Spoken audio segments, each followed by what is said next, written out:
away. Right, Hello and welcome back to the Brit Iron podcast. Today is episode 21 in our season preview and individual team run through. Today is our 12th ranked team, the Indianapolis Colts, who we have got pitted out with a 10-6 record this season. And today, of course, joined by Matt and Sam. Howdy. Now, the talking point here is a contentious one. Because Matt and Sam differ very heavily on this individual. I sway more the upper side of him. However, Philip Rivers, is he the piece they need to take them over the top, as you say, Sam?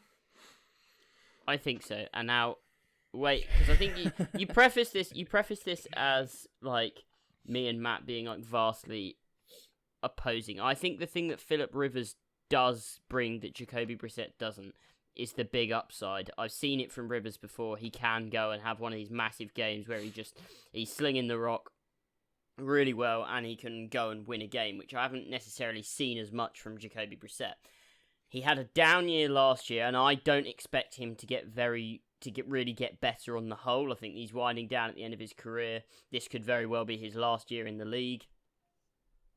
But the thing that I think the Colts are after is they want that guy who in the big moments, in the big games could, and if you need someone to throw you the ball, Philip Rivers is probably a slight upgrade in that sense over Jacoby Brissett. I think for the rest of the season, they're going to rely off the fact that they've got great weapons, great running backs, a great defense to get them to January. And then kind of like the argument I made about having Ben Roethlisberger back for the Steelers, is having that kind of Hall of Fame quarterback under center for when it matters most is what they're really paying for with Rivers here and what they're after, because this is a roster that I think is good enough to go and win a Super Bowl.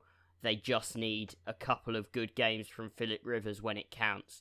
And so, yeah, I think he is, in that sense, an upgrade over Jacoby Brissett. Having said that, if Rivers went down, I still think this is a team. I think Jacoby Brissett is probably good enough to get them to January. There's just more questions of can he produce it when the lights are brightest. Yeah, I think you phrased that all really well. I think the problem for me is maybe it's just unless they're called Drew Brees or Tom Brady, I don't like old quarterbacks. I don't know. I don't know. I don't like this as a move. I think if he plays to his ceiling, great. If you get Philip Rivers from a few years back and the majority of his career, you're pretty much going to be relatively kind of assuring yourselves of probably a playoff spot. See if he can finally make it to the big game. Who knows? But I don't think you're going to get that Philip Rivers. I think the Colts may be quite disappointed in what they see from him.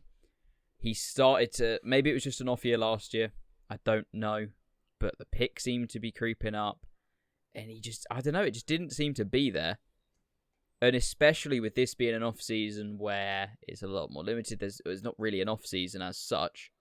And I don't really know... Like, I haven't really seen much coming out that he's necessarily holding workouts. Like, you've got Tom Brady going to the Bucks almost weekly.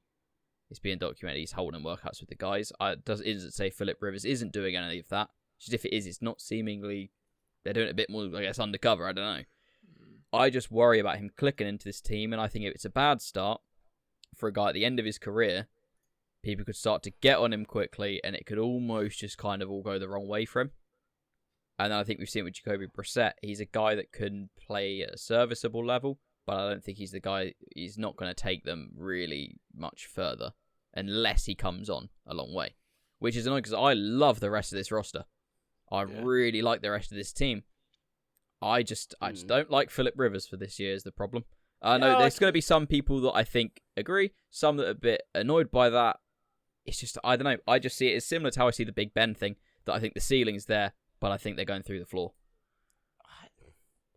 I think the thing that you're going to get with this team is that there's just so many weapons. So many. Jacoby Brissett last year only threw he threw 6 interceptions, which is pretty good, but he only threw 18 touchdowns and less than 3,000 yards. Now, I think even with an aging Philip Rivers, I think Philip Rivers can still go out and I think there's something left there. Now, if he can get close to those numbers, maybe a bit better, get those touchdowns up to 20 to 25, then I think this is a high-level, high-upside team, purely because they've got 3 running backs who can all play at the NFL level. Marlon Mack is a very good running back. Nyheim Hines is a very good receiving running back. They're both 23. You've then got Jonathan Taylor coming in, who is really young as well, and has shown that he's great between the tackles, big bruising backs. So suddenly you've got 2 great running backs, and Nyheim Hines, who's a good running back, but great out the backfield. So that's just at running back. You've got so many weapons at receiver. I think this year is going to be a great chance for T.Y. Hilton to kind of reassert himself in that top echelon of wide receivers who come back healthy. I really like some of their other guys. Paris Campbell, if he can kind of break out and show that he really is good enough to be a number 2 in the league. Love the pickup of Michael Pittman Jr. in the second round. Yeah, purely as like, I think he could turn into the almost the Mike Williams of the Colts. Like, won't get huge targets between the 20s, but when you're in the red zone and you want that like big, strong, he's 6'4", got really good hands. He's not afraid of getting dirty. He will have. I could see him getting 8 plus touchdowns in his rookie year, which is massive. So you've got loads of strength at receiver, and then at tight end you've got Trey Burton and Jack Doyle as your 2 main guys, and you've got Mo Ali Cox, who's just an absolute machine of a human. Like, they've got great weapons there. Then you roll to the offensive line, and they have got the best offensive line in football, which I think will massively help out Phillip Rivers. Just give him that little bit of extra time.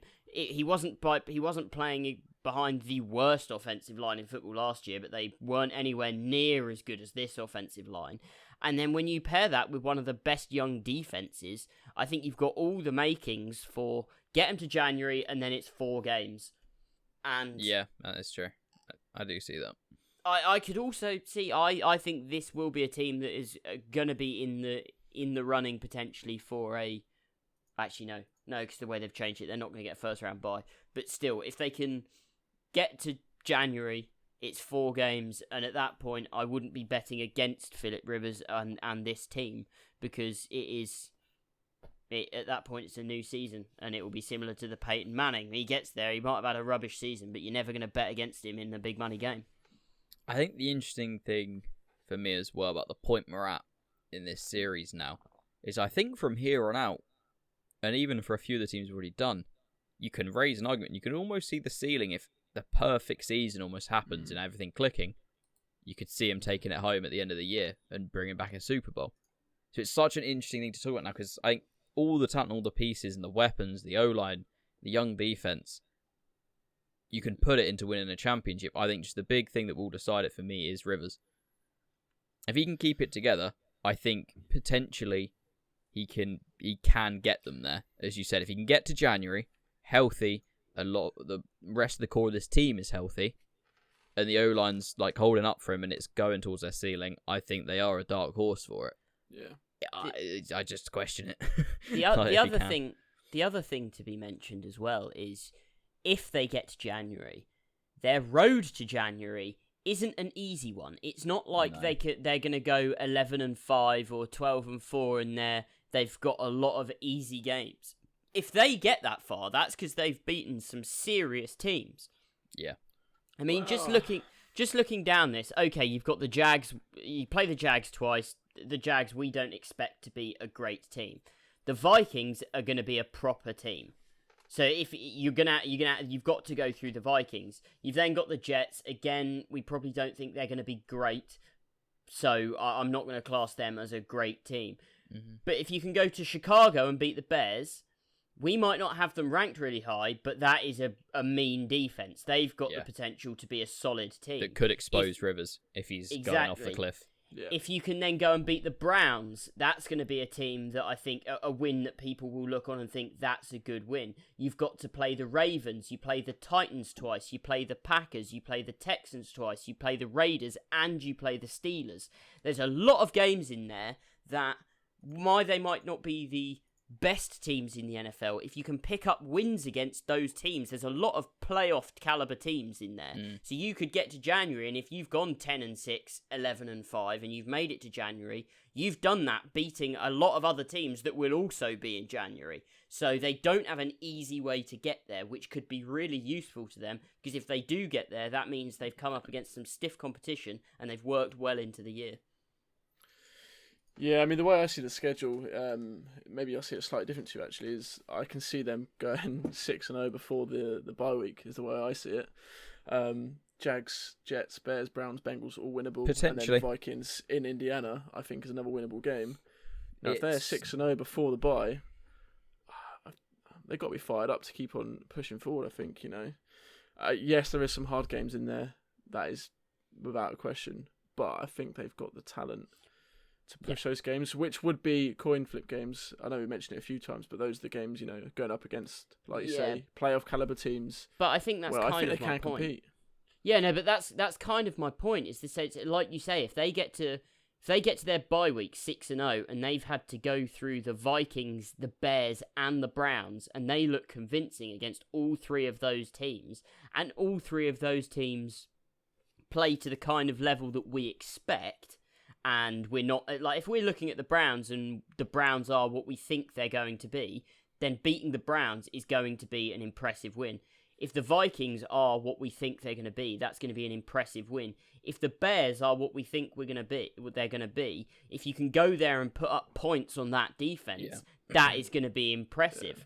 Yeah. Same with the Ravens, same with the Titans, same with the Packers. My point is not that I think they can't do it. It's like, if they do it and they tick all these boxes and they've done all the things we think they need to do, they're not just doing that, they're doing that against some very good competition, which I think will fail them in really good stead going into January. They're not just going to get a cakewalk, go 12-4, but they haven't really played anyone that really challenges them. Yeah. Which you do see teams, it happens to teams. They kind of breeze through the regular season, and then as soon as they come up against someone who can really handle them, they fall apart.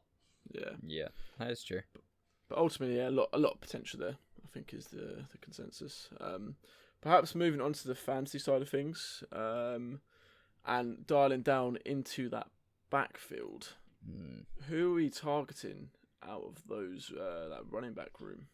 This for me is a really difficult one, because I think you're going to see Marlon Mack going potentially a little bit lower than he deserves off of what he's done in the past. I think you're going to see Jonathan Taylor going a bit higher than he necessarily should. Yeah. Because he's completely unproven and you don't know how he's going to fill in yet. One thing that I'm very intrigued in is, does Marlon Mack finish the year with the Colts? If he starts to get overshadowed, they don't have massive capital in him. If there's situations in other teams where they need a back, injuries, so on, do they end up shipping him out if it starts to create a bit of dissension in that backfield? But I think for me, actually, I think in terms of finishing higher in fantasy, I think you'll probably either Mack or Taylor. If one of them gets maybe even 60%, they'll be kind of the guy that comes highest out of this backfield where they finish on the season. This to me screams absolute nightmare for fantasy for running backs, because you've got three guys that are all going to be involved in their own ways. I think it's going to be similar to what we've had in Denver for the last couple of years with Royce Freeman and Philip Lindsay, or with what we had last year in Kansas City, where there's a couple of guys. And I think what's going to end up happening is the first couple of weeks, Marlon Mack will be the starter, Taylor will get himself on, and as Taylor works his way in, what they'll do is I think they'll be splitting almost 50-50 carries, and then at least for the first couple of series of each game. And then it would not surprise me if at each game they just ride the hot hand. And if one game Marlon Mack comes out and in his first 5 carries, he's averaging 8 yards a carry and he's doing really well, that he gets more carries that game. And then next game, if Jonathan Taylor comes out and looks slightly better, they'll do it like that. So from a football standpoint, that's great because you've got so many options. But from a fantasy standpoint, that's not so good because each week you could have one of two guys being the lead runner, And then Naeem Hines will come in and be another wrench in the works and be like, I'm here. I want 4 or 5 targets a game. I think the comparison for me is a higher upside, largely off the O-line, but partly off of talent as well. You saw it in the Bucs backfield last year with Peyton Barber and Ronald Jones, the slightly younger guy in Ronald Jones, sort of more kind of in to try and prove himself. But it was completely a thing of ride the hot hand. Or if one of them makes a mistake, fumbled, they're out. They're gone from that game. Which that's slightly more of an Arians thing. But I think you will see it more in this backfield. But I think what I was sort of starting to get around to there is you're going to see these two guys splitting a lot of stuff. Naeem Hines, for me, is actually, if I'm drafting anyone in this backfield, it's him. I think his ADP is a lot more realistic. I think one thing Rivers has done is he gave Eckler value with the Chargers, and a lot of that was off of throwing the ball to him, at least when Montgomery was in sort of his prime. And they've already said they've been getting Hines working on that, and that is his role. He might come in and run the ball every now and then if they're sort of changing a play, like Philip Rivers sort of reacting to what he sees. But normally if he's out there to catch a ball. And I think especially half PPR formats, and for where he's going a lot later as a flex guy on the right weeks, I really like him. And he's, if I'm drafting one of these guys, it's him for me. I think he's a really kind of underrated talent where you could find some great value this year. Yeah, for sure. It's a very interesting point. Moving on to wide receivers then.